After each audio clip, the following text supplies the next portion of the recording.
स्थानिक जिला एसपी कार्यालय। दोपहर का समय। थाने में चाय की खुशबू और हल्की सी ऊब फैली हुई थी। कुछ सिपाही मोबाइल में व्यस्त थे, कुछ कागज पलट रहे थे। तभी दरवाजे से एक कांपती हुई आवाज सुनाई दी। साहब, मेरी मदद कीजिए। दरवाजे पर खड़ा था एक थका हारा बुजुर्ग। उम्र कोई 70 से 75 के बीच, चेहरा झुर्रियों से भरा, कपड़े मैले कुचैले, हाथ में एक फटा हुआ झोला। आंखों में थकान से ज्यादा कुछ और था, एक उम्मीद या शायद आखिरी उम्मीद। अबे ओ बाबा, यहां भीख नहीं मिलती, निकलो बाहर, एक सिपाही ने झुंझुलाकर कहा। मैं भीख नहीं मांग रहा बेटा, मेरा सामान चोरी हो गया है, एक शिकायत दर्ज करानी है, बुजुर्ग ने धीमी पर साफ आवाज में कहा। सिपाही ने ठंडी नजर से देखा और फिर मुंह फेर लिया। चोरी क्या चोरी हो गया? कटोरी या चप्पल? देखो बाबा, टाइम मत वेस्ट करो, यहां रिपोर्ट दर्ज नहीं होती, जाओ नजदीकी थाने। वैसे क्या चोरी हो गया है तुम्हारा? बुजुर्ग ने धीमे स्वर में कहा। मेरे पास ज्यादा कुछ नहीं था, बस एक पुराना बटुआ और उसमें मेरी बीवी की दवा के पैसे थे और मेरी पुरानी पेंशन की पर्ची। एसपी कार्यालय में कोई हंस रहा था, कोई नजरें चुरा रहा था, लेकिन तभी अंदर के केबिन से किसी ने पूछा, क्या हुआ बाहर? कौन है? यह आवाज थी एसपी आदित्य प्रताप सिंह की। कड़क आवाज, आंखों में तेज और चेहरे पर अनुशासन की सख्ती, पर दिल का साफ यही कहा जाता था उनके बारे में। सिपाही ने अनमने से जवाब दिया, कोई बूढ़ा आया है सर, चोरी का केस बताकर भीख मांग रहा है। अंदर से कोई फाइल पटकी गई। चोरी का मामला है तो सुनो, भीख मांगना और शिकायत करना दो अलग चीजें हैं। तुम लोगों को उसकी मदद करनी चाहिए तो तुम लोग हंस रहे हो, कोई दिक्कत होगा तभी तो आया है। सिपाही ने नरमी से कहा। साहब, हम लोग बोले कि जाओ नजदीकी थाने, वहां रिपोर्ट लिखवा दो, पर यह नहीं जा रहा है। फिर एसपी साहब ने बोला, कोई बात नहीं, भेजो उसे अंदर, मैं देखता हूं क्या बात है। बुजुर्ग कांपते हुए अंदर पहुंचा। एसपी साहब ने सामने देखा। उनकी निगाहें उस चेहरे पर जमी रहीं, कुछ पल कुछ ज्यादा ही लंबा। बैठिए बाबा, बताइए क्या हुआ। आवाज में सख्ती नहीं थी, एक अजीब सी नरमी थी। बुजुर्ग ने थैले से एक पुरानी फटी डायरी निकाली। मैं बस्ती नंबर 11 में रहता हूं, मेरी बीवी की तबीयत बहुत खराब है। कल बाजार गया था, एक आदमी धक्का मार गया। जब संभला तो मेरा बटुआ नहीं था, उसमें मेरे पेंशन के कागज थे और कुछ दवाई के पैसे। एसपी आदित्य की आंखें उस डायरी पर टिक गईं। वहीं एक पुराना नाम लिखा था, हरिनाथ। एसपी की सांस एक पल को रुक गई। क्या नाम बताया आपने? उन्होंने धीरे से पूछा। हरिनाथ, हरिनाथ सिंह, बुजुर्ग ने जवाब दिया। एसपी साहब की उंगलियां धीमे धीमे मेज पर थिरकने लगी। बाबा, आपकी बाजू पर यह निशान कैसा है? उन्होंने इशारा किया।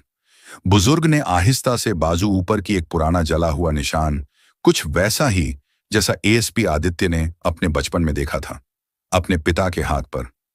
आपका कोई बेटा है बाबा? सबने सवाल किया, गले में कुछ अटका हुआ सा।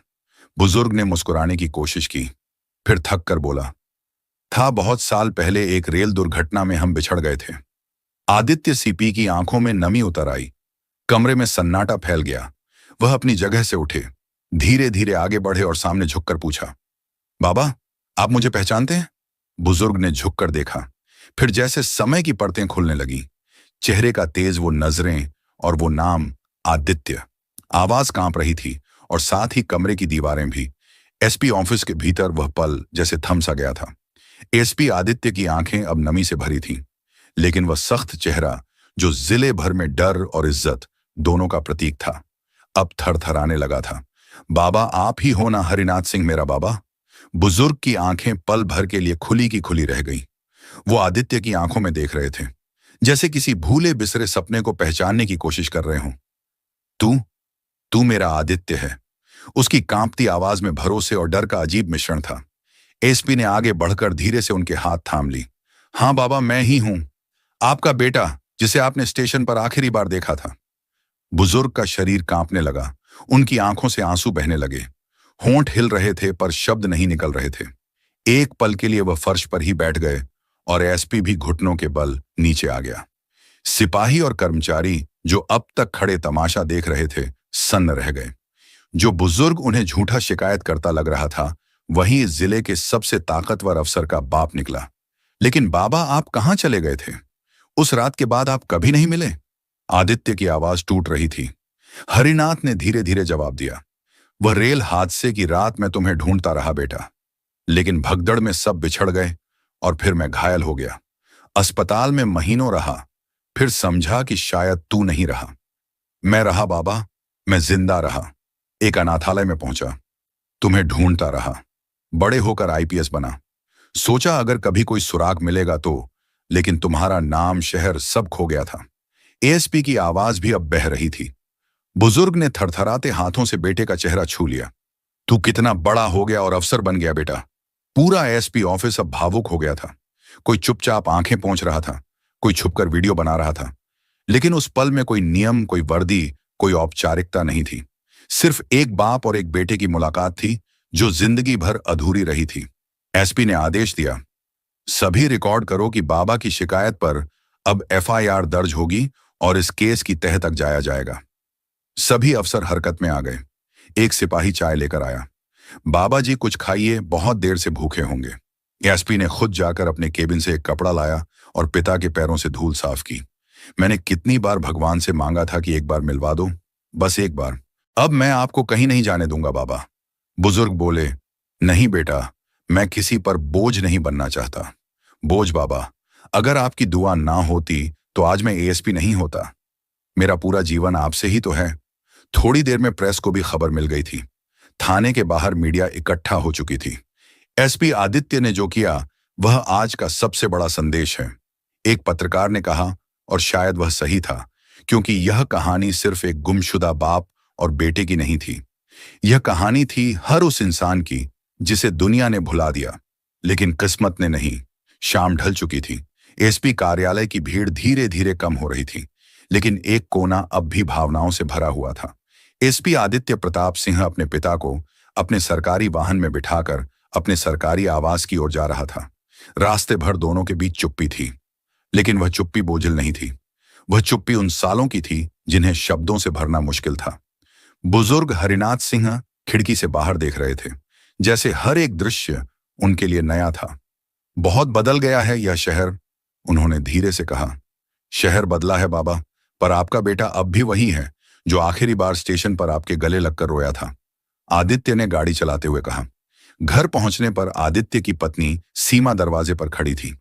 वह समझ नहीं पा रही थी कि एसपी साहब इतने भावुक क्यों हैं और साथ में कौन है। सीमा मिलो, ये मेरे पिताजी हैं। सीमा चौंक गई। आपके? लेकिन आपने तो कहा था। हाँ, मैंने भी यही समझा था कि वह नहीं रहे, लेकिन किस्मत ने आज मुझे फिर से उनका बेटा बना दिया। सीमा ने तुरंत उनके पैर छुए और उन्हें आदर पूक अंदर ले गई। रात का खाना दोनों ने साथ खाया। बहुत सालों बाद खाने के बाद आदित्य पिता के कमरे में बैठा, उनके पैरों के पास बैठकर पुरानी बातें सुन रहा था। हरिनाथ ने धीरे से कहा, बेटा तुझसे कुछ छुपाया है। आदित्य चौंका। क्या बात है बाबा? तू जब अनाथालय पहुंचा था, मैं तुझे ढूंढने निकला था, लेकिन मैं अकेला नहीं था। तेरी माँ भी थी मेरे साथ। आदित्य के चेहरे से रंग उड़ गया। माँ? हाँ बेटा, वो जिंदा थी, लेकिन हादसे के बाद मानसिक रूप से बहुत कमजोर हो गई थी, और जब तू नहीं मिला तो वो टूट गई। मैंने उसे एक सेवा संस्थान में भर्ती करा दिया जहां उसका इलाज हो सके। तो क्या वह अब भी वही है? अब तक मैं हर महीने जाकर मिलता था, पर पिछले महीने मेरी जेब कट गई, दवाई के पैसे भी चले गए। तभी शिकायत दर्ज कराने गया था। एसपी आदित्य खड़ा हो गया। मैं अभी चलूंगा बाबा, मां को लेकर आऊंगा। मैं अब कोई अधूरा रिश्ता नहीं छोड़ना चाहता। बुजुर्ग की आंखों से आंसू निकल पड़े। आज तू वाकई बड़ा अफसर ही नहीं, बड़ा बेटा भी बन गया है। कुछ घंटों बाद एसपी की गाड़ी शहर के एक सेवा आश्रम में रुकी। वहां एक कोने में एक बुजुर्ग महिला बैठी थी, सफेद बाल, शांत चेहरा, खोई हुई सी निगाहें। एसपी धीरे धीरे उनके पास गया, मां आवाज में कांपता पर अपनापन भी। महिला ने पलट कर देखा। कई सालों की धुंध जैसे छटने लगी। आदित्य, उसकी आंखें पहली बार चमकी। एसपी आदित्य ने झुककर उनका हाथ थामा और बोला, हाँ मां, मैं आ गया हूं।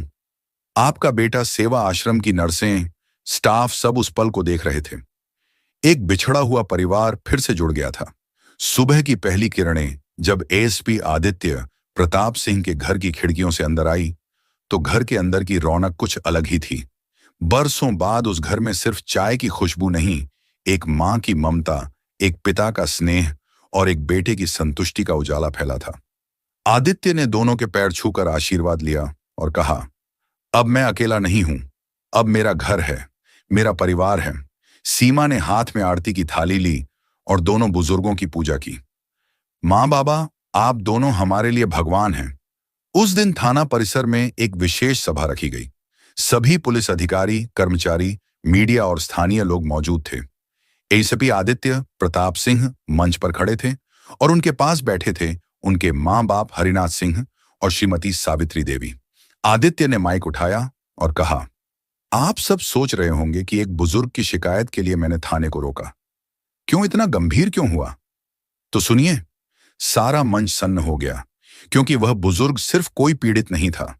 वो मेरे पिता थे, जिनसे मैं बचपन में रेल हादसे में बिछड़ गया था, और कल इतने वर्षों बाद इस कार्यालय में वह मुझसे फिर मिले। कल जो मेरी वर्दी थी वह एक पुलिस अफसर की थी, पर आज जो जो मैं पहना हूं वह एक बेटे का फर्ज है, और यह फर्ज मैं कभी नहीं छोड़ सकता। सभा में बैठे कई लोग रो पड़े। कुछ ने तालियां बजाई, कुछ सन्न थे। इसके बाद आदित्य ने एक नई योजना की घोषणा की। हर थाने में एक सम्मान कक्ष बनाया जाएगा, जहां हर बुजुर्ग की शिकायत को गंभीरता से सुना जाएगा, बिना किसी पूर्वाग्रह, बिना किसी मजाक के। क्योंकि जो लोग हमें जन्म देते हैं, जो लोग देश के लिए जीते हैं, उन्हें आखिरी सफर तक सम्मान मिलना चाहिए। Media headlines. एसपी के कार्यालय में मिला सालों बाद बिछड़ा पिता। देश की आंखें नम। आदित्य प्रताप सिंह बने आदर्श बेटा, नई मिसाल। अब बुजुर्गों की शिकायत होगी। सबसे पहली प्राथमिकता, पुलिस विभाग में बदलाव। शाम को आदित्य अपने पिता के पास बैठा था। बाबा, एक बात कहूं? हाँ बेटा, अब मैं आपकी पुरानी डायरी को डिजिटल करवा रहा हूं। आपकी लिखी यादें, कविताएं सब देश पढ़ेगा। हरिनाथ मुस्कुराए। मैंने कभी सोचा नहीं था कि मेरा बेटा इतना बड़ा बनेगा और फिर मुझे ढूंढेगा। आपने कभी छोड़ा नहीं बाबा। किस्मत ने हमें देर से मिलाया, पर अलग नहीं कर पाई।